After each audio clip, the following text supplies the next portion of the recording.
ከሳውዲ ፕሮ ሊግ ማስጠንቀቂያ የደረሰው ክርስቲያኖ ሮናልዶ።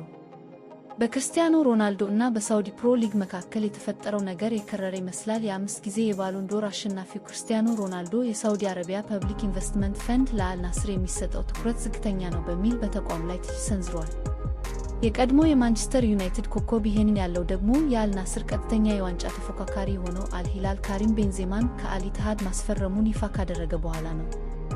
የባለፈው ዓመት የሊጉ ሻምፒዮን አል ሂላል ልምድ ያላቸውን ከዋክብት ሲያፈርም፣ አል ናስር ግን በሚጠበቅበት ልክ ያላስፈረመው ክለቦቹን በሚያስተዳድረው አካል በቂ ትኩረት ስላልተሰጠው ነው ብሏል ክርስቲያኖ ሮናልዶ።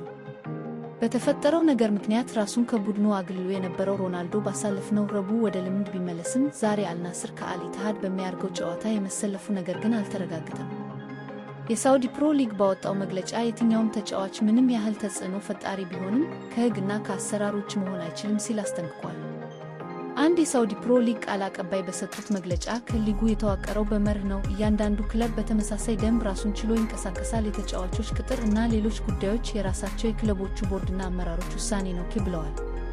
ቃል አቀባዩ ጨምረውም ሮናልዶ ለአል ናስር እድገት ትልቅ ሚና ተጫውቷል፣ እንደ ማንኛውም ተጫዋች ማሸነፍ ይፈልጋል፣ ነገር ግን የትኛውም ግለሰብ ከክለቡ አቅም በላይ በሆኑ ጉዳዮች ሊወስን እንደማይችል ይፋ አድርገዋል።